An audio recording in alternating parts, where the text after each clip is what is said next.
Tammy Green walked into her new office as CEO and immediately felt it. Everyone was in survival mode. People weren't just skeptical, they were in fight or flight. This had been the third CEO in 3 years that had just arrived, and 160 employees were bracing for impact. Physicians were leaving. The board kept saying, everything's broken. Most CEOs would have led with a 90-day turnaround plan, but Tammy made a harder choice. She stopped talking and started listening. I'm Kim Bohr, President and COO of Spark Effect and host of the Courage to Advance podcast. On this episode, I'm talking with Tammy Green, former CEO of Alaska's largest community health center and now an executive coach and consultant with a particular focus on supporting women leaders navigating the unique pressures of executive roles. We have a lot to cover, so let's dive in.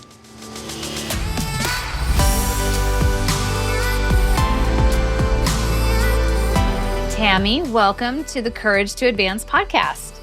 Hi, Kim. I'm so excited to be here, and thank you for having me. And by the way, this is my first podcast, so I'm a little nervous, but I'll do my best. I am excited that you're bringing your first podcast experience to us and our listeners, and you're going to be fabulous. So I want to start off by having you share with the listeners a little bit about your journey that brought you to one of the areas we're going to focus on today, which is the Anchorage Neighborhood Health Center. I understand that for many people, they may not realize that's a different kind of organization than a typical hospital. And I think having people understand what brought you to that place that we'll focus some of our time on is really important. I'll give you just a really quick overview of Anchorage Neighborhood Health Center and what it is, and then I'll give you just a short version of my pathway to the CEO role there. So in our country, we have what we call federally qualified health centers, and they're all over the country, and there's thousands of them, and they serve over 28 million Americans annually with healthcare. I get goosebumps every time I think about that. Most people don't even know about them, but they are in communities throughout, the country, and their focus, they've been around about 50 years. Their focus is really to serve people who otherwise might not have or probably wouldn't have access to healthcare, particularly primary healthcare, behavioral health, pharmacy needs, dentistry. So really the foundations of healthcare. They are nonprofit organizations, and they do get support and funding from HRSA at the national level, and also through Medicaid patients as well. The other thing I'll just say is that most of the population that goes to community health centers are folks, like I said earlier, that might not have access to health care.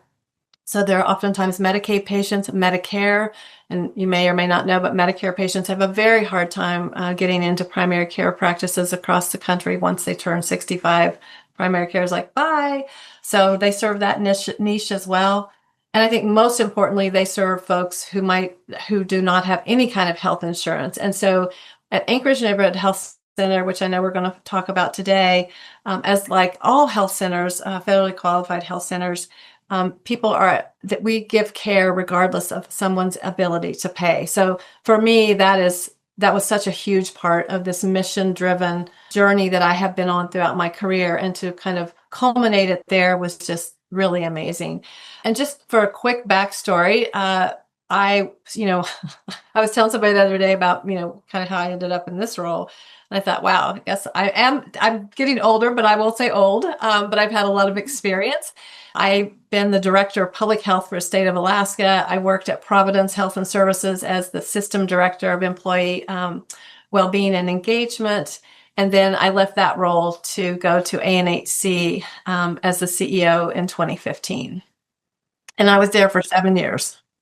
And through a lot that we're going to dive into. And so Let's start there. So when you came in June of 2015, there had already been several CEOs prior to you. There was a lot of, disruption happening. So what did organizational distrust look and feel like as you walked in? And were there visible symptoms that you were quickly made aware of? Yeah, and I just like to preface that a little bit with, when I took the role, I obviously knew what the challenges were from my board, so I went through multiple interviews and, lots of things with the board. And they had said, we have lots of challenges here. And it was my very first CEO role. And I thought, okay, I can do this. I think, and the mission is so incredible that I felt like what an honor I would have to take into this role. So the first day I walked in, I had also hired a new executive assistant. So it was the two of us. We were brand new starting. Met the HR person who I'll talk about here in a little bit later, who was incredible. Took me to my office, and as we walked through the building and kind of up the stairs and everything, I was just trying to take in what was around me. And I would say, I obviously didn't know anybody, but kind of walking up, people kind of, knew this is a new CEO. I just had this sense of, oh my gosh, purpose. People who are here are so committed to delivering this care. And then the other thing, Kim, I think I felt right away was, wow, people are in survival mode. I'm very empathetic and kind of intuitive. So I felt like I could feel that energy. They were fearful. There was a little bit of trepidation, which is totally understandable, and fear. And the best way I could describe it is it felt like people were in fight or flight mode, like survival, like chaos. Not like, outwardly, like people were running around with their hair on fire or anything like that, but it was definitely that feeling. And so I felt like right from the beginning that I had my line of sight of what needed to happen to try to shift what was happening and bring people to a different place. So before taking the role at ANHC, you and I have talked about you really thought about what does the CEO need to do differently based on some of the experiences you had or witnessed through some of the more traditional type of healthcare settings, and recognizing that, this needed to be a challenge that had to be adopted differently. So what were some of those things for you? It's a great question. I love that question. And if I may, I want to give you a little story just really quickly.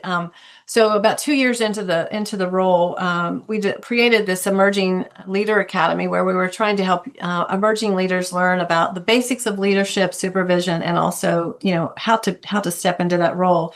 And one day after one of the sessions that I had led, one of the folks who had been in the session came up to me after. He said, I just want to say it's such a great session. He said, but I just want to know, how did you learn how to be a great leader? How did you learn about leadership? And I said, oh, wow, that's a great question.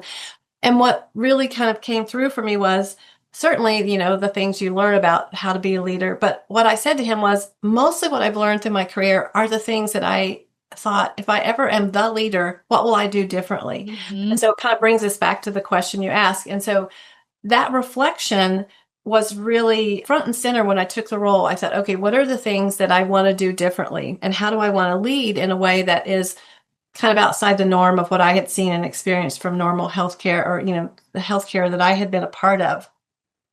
And I would say the biggest thing is that the traditional model, and it's not that it's wrong, but there was oftentimes a focus on, revenue, and all of those things are important, but I felt like I wanted to do things differently, and I wanted to focus on people first and purpose so that people felt like they were part of something bigger and more important than just, delivering, just doing the day-to-day kind of things that they were doing. That is so important to think about people first, that if we can focus on people first, and with through it as a part of our strategy, we can then start to really see all the other pieces start to fall in line, right? With revenue, retention, reputation. So you were... Can I add one more thing to that? Yes, please. So the one thing that was interesting, the second week, so I was meeting with my senior leaders, weekly. I think it was the second or third week, when everybody walked into the meeting, I had a book around the table for everyone. And the book is an old book, but it's so great. It's called The Patient Comes Second. And I love the provocative title because what? The patient comes second? What is this? Who are you? But it was really great because it's written by this guy, Brett Barrett, who has been around for a while, done a lot of work in healthcare. And the essence of the book was, if you pay attention to and focus on your people, the patient will always be served at a better and higher level. Because if people show up and they are at their best, they are going to be so much more able to deliver patient care at a different, at a higher level. So it was people first, patient second, and then finances. They have more of a likelihood that you're going to be successful because you've kind of prioritized those pieces. And again, it's not like you're saying, oh, we're just only going to focus on people and not worry about anything else. As you were saying, it's part of that strategic approach. But my belief, and I've seen it play out, that when you focus and put the priority there and have the attention toward building relationships to create trust, to me, that is foundational. And you can oftentimes get results other ways, but I think your results are so much more amplified when you pay attention to the people and looking at trust as foundation. Absolutely. We've recently done some trust research, and it came back with just a lot of opportunities for organizations to rethink trust as a strategy.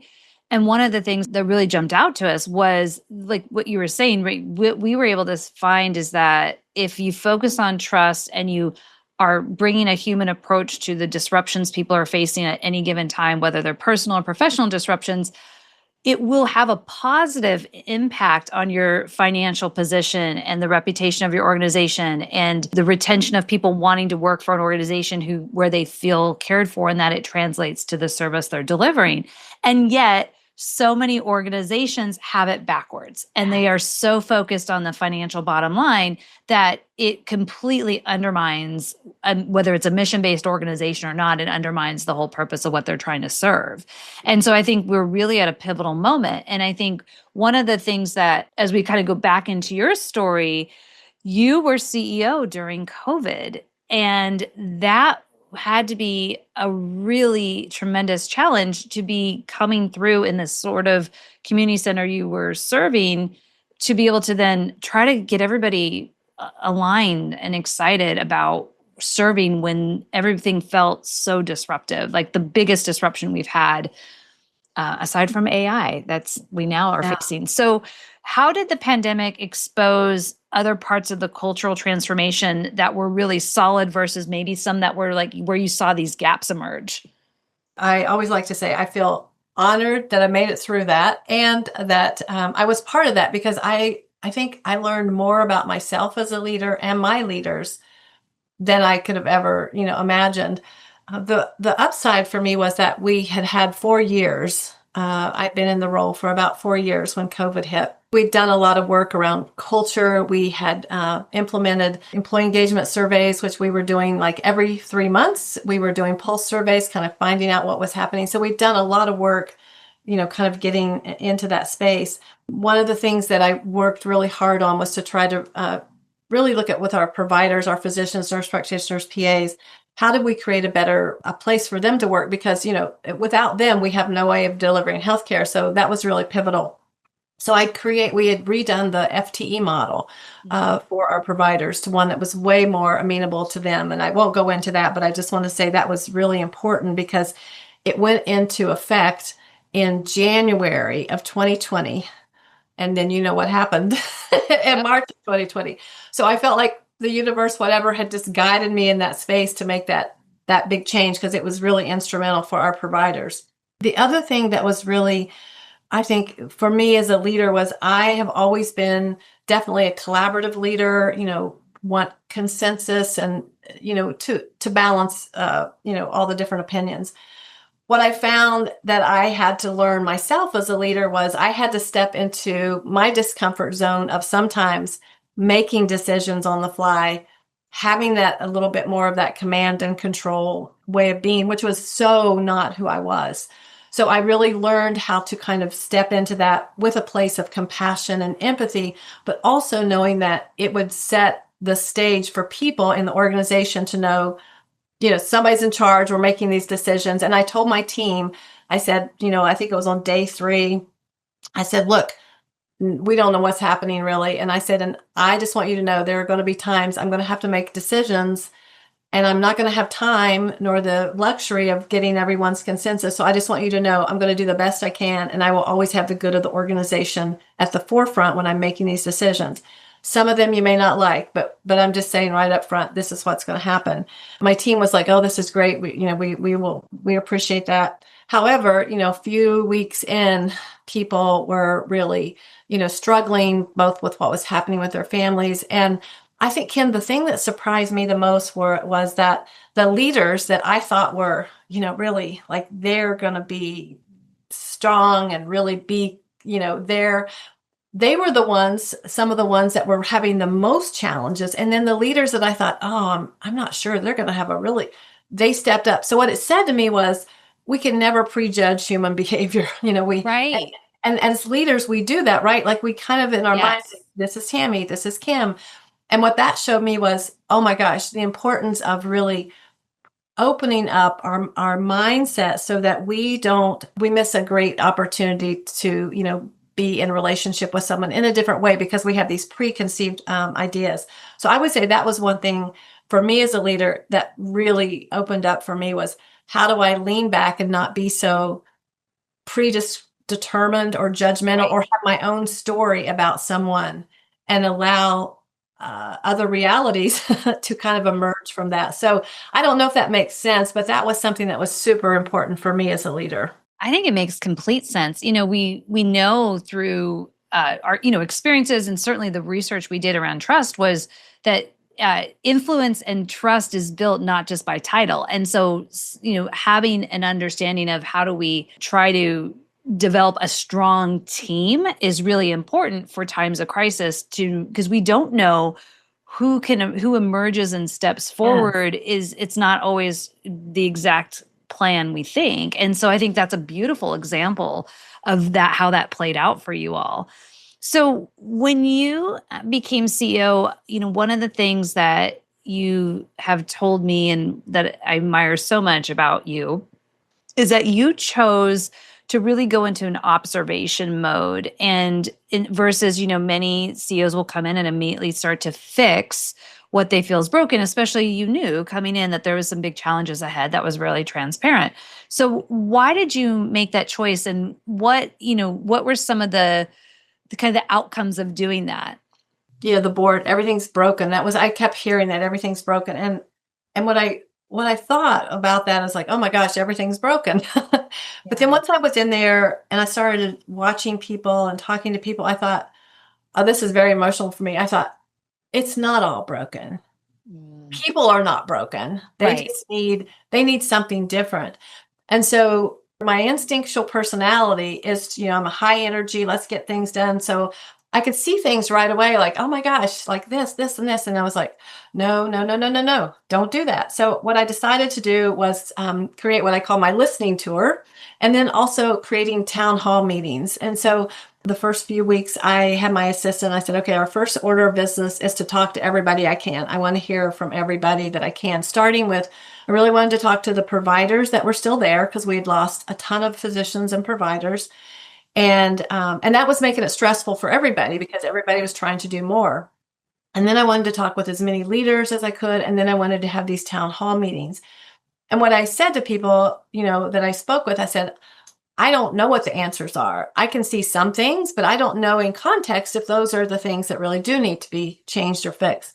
I will say there were some, little low-hanging fruit things, where you go, oh yeah, that's easy to fix, but nothing fundamental, because what I had heard from people were like, oh, here's the third CEO in 3 years. Now she's going to come in and tell us all the things we're doing wrong. And, she's got the answers. And I think I surprised people a little bit because, like I said, I don't know what all the answers are. I'm here to learn. And so, I took that time to really talk to people. I really wanted to hear from our providers, like, tell me what is working well. And I always started with that because I wanted to honor where people were and to honor the hard work and everything that they had done and the work they were doing to hold the stuff together because it was still very chaotic. And then I asked them, what would make things better for you? Where do you see some of the gaps? And so, took notes on all those things. The other thing I did was I reached out to some of the physicians that had left over the last year because I wanted to hear from them, and they were all very receptive. And so I think the themes that started to emerge were people felt like they had a lot of the answers, that they knew the things that could make things better, but nobody was listening, in that kind of space.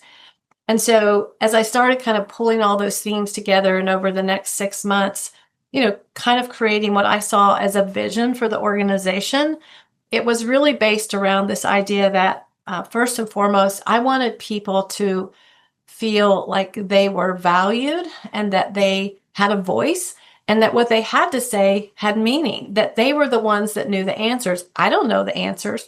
That was really, I would say, the kind of the theme of the way I did the observation and the tour. And then I would come back every week to my team and I'd say, hey, these are the things I'm learning. Help me understand, because I don't know, you guys have been here. What do you think about this? And at first people would be like, they got really brustly, like, that's not true. And who said that? And I said, no, no, no, no, no.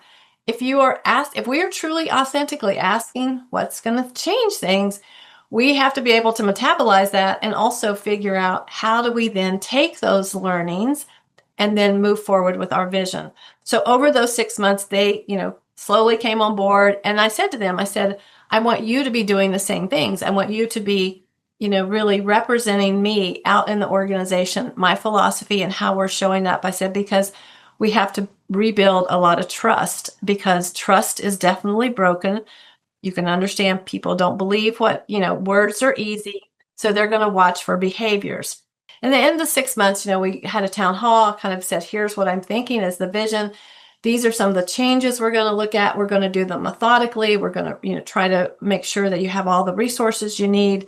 And at any time you see or think something that we're doing isn't right, or, let us know, let your supervisor, boss, whoever know. So I tried to open up this two-way lane of communication so that people felt like they had a voice, so that as we started to move forward, it wasn't me doing it to them, but that we were trying to create this collective movement forward, kind of out of the chaos into stability, where trust was really foundational.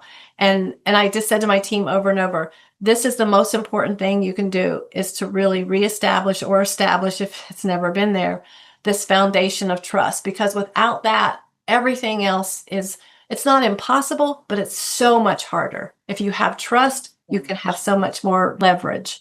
It's so much harder because it doesn't have, ultimately, you can only get by with the stick for so long, yes, right? And it will eventually start to be counterproductive. And so what I love about what you said, which is all the pieces in the trust research we did that actually show how you can build trust, was, giving people a voice, making sure that there was the psychological safety so that people didn't feel like there was retaliation for sharing what they felt like was opportunities inside the organization, finding consistency, following up and being able to come back to people and say, hey, I heard you, here's how all these pieces fit, here's what we're going to do. And I think all of that feels like it should be common sense. And yet we find so many times over and over again in organizations, it's just not there. It's not happening. And for a variety of reasons, right? And much of it may be just the nature of how fast our business is moving, but that can't be an excuse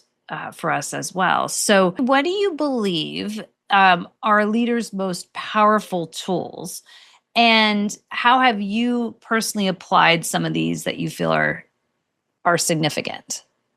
I kind of think about three things. The first one is presence. And I think, and as you know, I do a lot of work with physician leaders and a lot of surgeon leaders and things like that. And so we talk about this, they're like, I'm here, I'm present. I'm like, okay, yeah, but what does that really mean? And you know what, it's different for every person, but I think when you're truly in presence with someone. And so I think that's a really, like, number one, as a leader, when you're on, please be present and please be authentic. Number two is, I think, being able to listen. Most of the time we think of leaders, like especially CEOs, people come to you because they want answers. Help me do this, fix me, whatever. So you're in that space, but the biggest learning is learning how to listen, because I kind of describe listening in these three ways. We either listen to fix, listen to give our opinion, or listen to learn. And if we're honest, most of us are in those first two categories, listening to fix or listening to give our own opinion. And when I'm working with clients, and I say this, and I said this with my team, I said, we have to be listeners. And everybody's like, I listen. I said, but really, when we listen, we want to learn, because when we're listening to fix, we're narrowing our vantage point. So we already have an idea of what we're going to tell that person how to do it. If we're listening to give our opinion, you're listening to somebody and you're going, yeah, because you want to say what your thing is. You want to give your own opinion. Those are all human natures. I'm not guilty of that at times. No, I am for sure. But it's one of those things, I think, just bringing awareness around it. And then there's the listening to learn. And the way I describe that is you're truly you're in a space where, and I give an example of a conversation, like in a meeting where you're in a meeting with someone and they're talking about something, and you're like, oh my God, it's the stupidest thing I've ever heard. And so you just can't wait to jump in and say how they're wrong or how your opinion is different. And what I say is, think about that in a different way. What if you have that same meeting, people around the table, somebody saying something, especially if you're a CEO, instead of saying, well, Kim, I don't know, that idea's been tried and it's not going to work. So who's got something else? What if instead of that, you kind of lean back? And I always use this kind of as a somatic cue. You kind of lean back, not like fall off your chair, but you just lean back enough to disrupt that default behavior that you're in. And you say, wow, Kim, to be honest, I don't really see that. I don't understand it, but I'd like to hear more about what you're thinking and give me some more detail so maybe I could understand it. That is incredibly hard for people to do because we're so attuned to kind of prejudging, have our story where we want to go.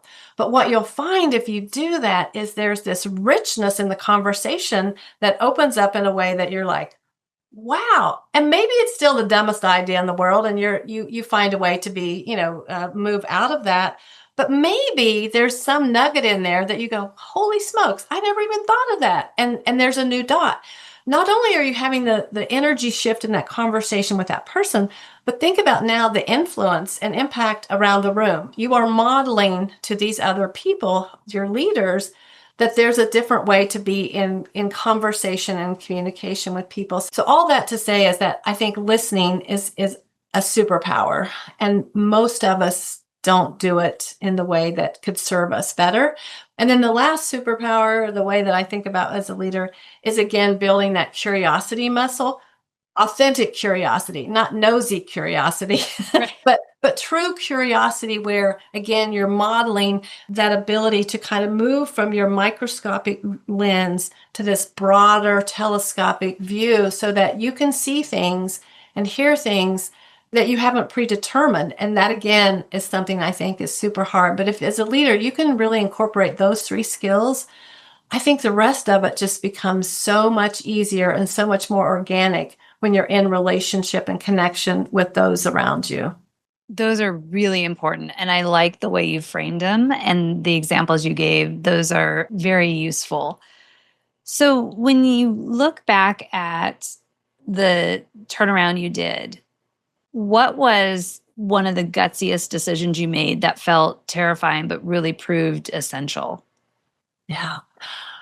So I think there were 2 things. One, at the very beginning, because I knew of all the work we had to do, the person who was in the chief HR role, she wasn't, nothing wrong with her, but I knew she wasn't going to be able to kind of go with me where we needed to go.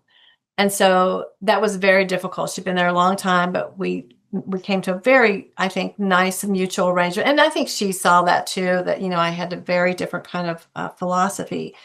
And honestly, it was very scary. She'd been there, and again, nothing wrong, but that without question, if I hadn't done that and moved this other person into that role, who now is like one of my best friends, and she was tantamount in the success of the things that we did, because it was mostly around people and all the things that you're trying to look at culture.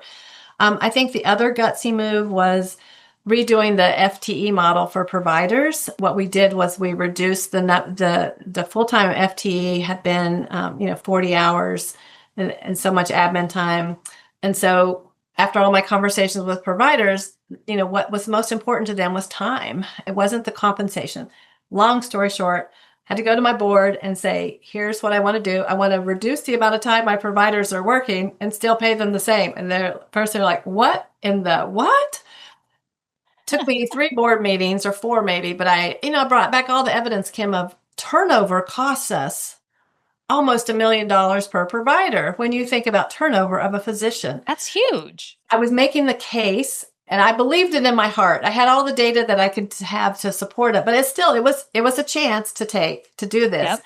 They finally approved it, and like I'd said earlier, that got implemented in January 2020. A year into COVID, every year I met with every single provider and, to hear what they were thinking. I wanted to know what they were doing. The following year in 21, when I met with all my providers, I It's very emotional. Without question, every single one of them said, Tammy, if we hadn't had that updated model of the FT, I don't think I would have stayed. It would have been too much.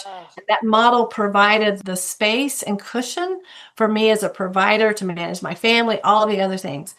And so I think those are the two things that I would say when I look back that were scary and I didn't know how they would land or how they would turn out. But that FTE model was so powerful. And, even today when I see some of the providers, they're like, we are so grateful you made that model. We had other organizations asking us about it and how we did it.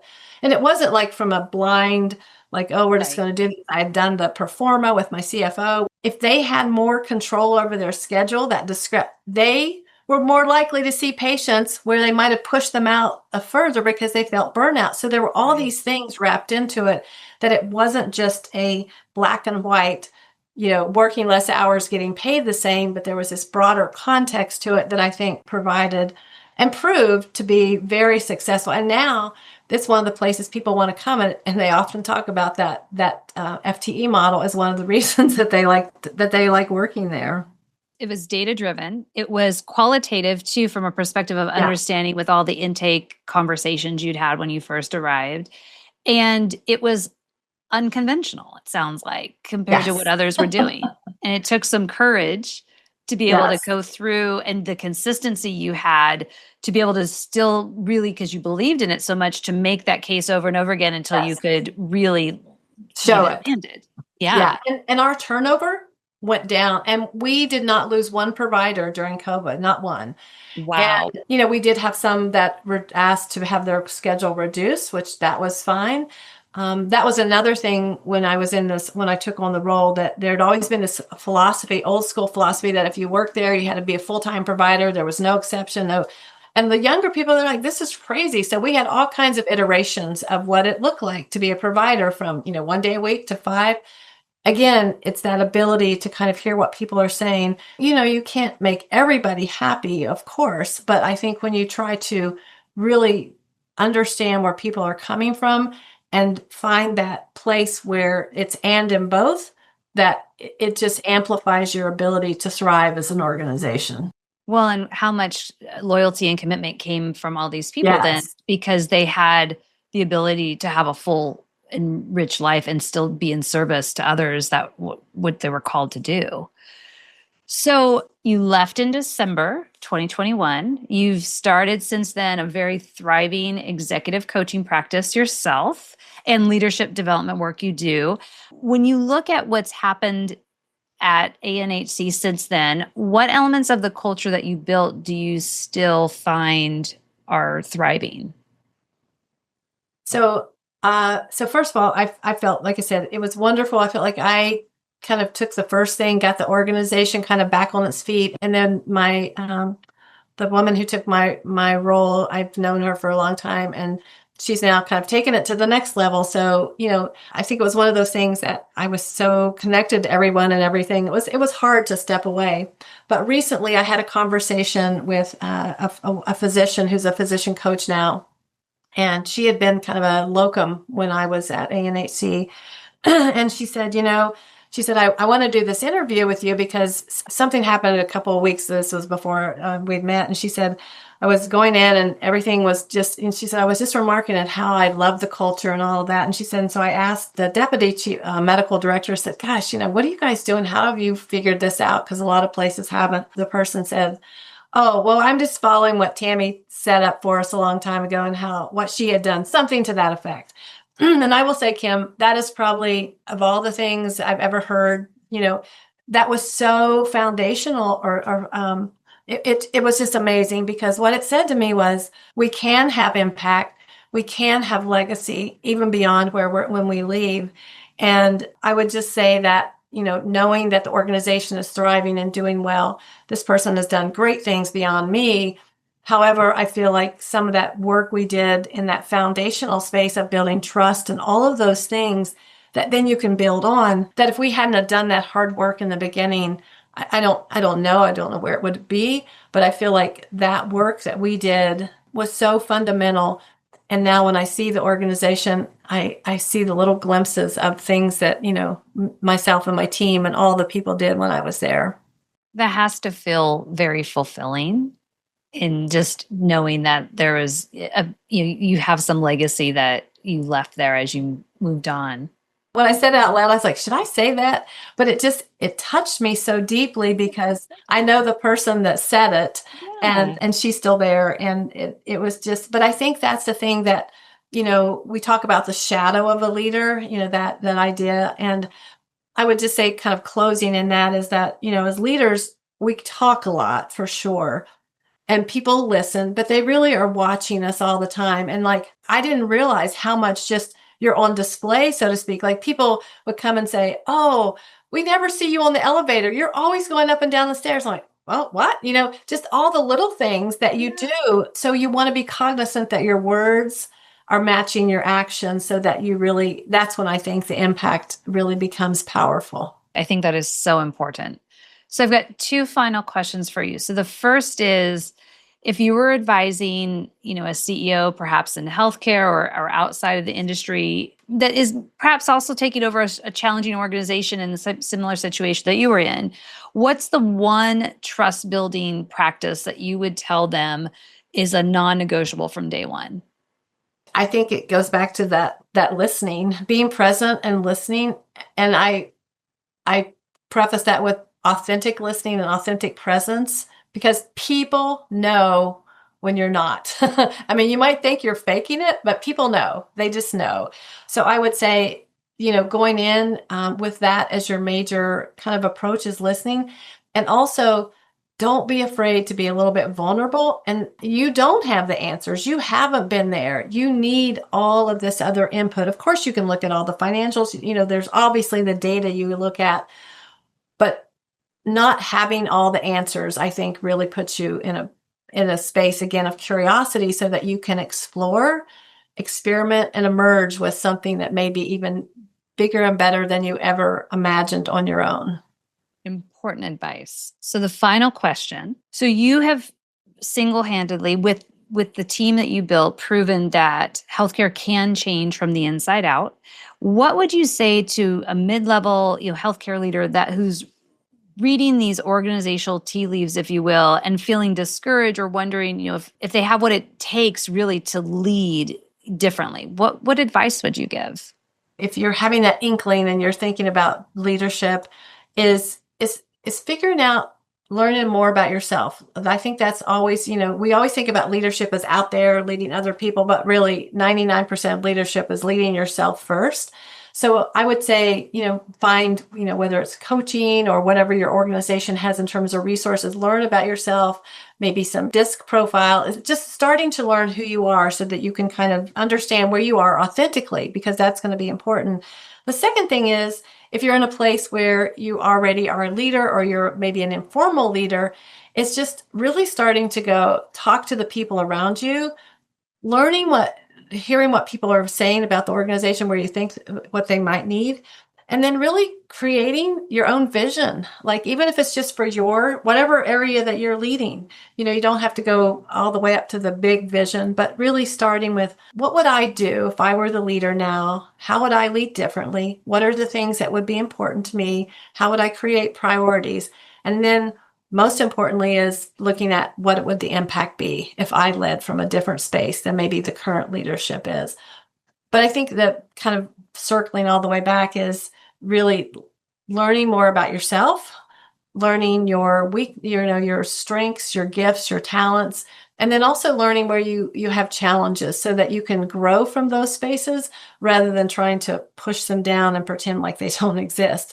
And then, if you can find a mentor, someone that you admire that really exhibits the leadership prowessness, if you will, and find time to see if they will work with you, because a mentor can be super powerful.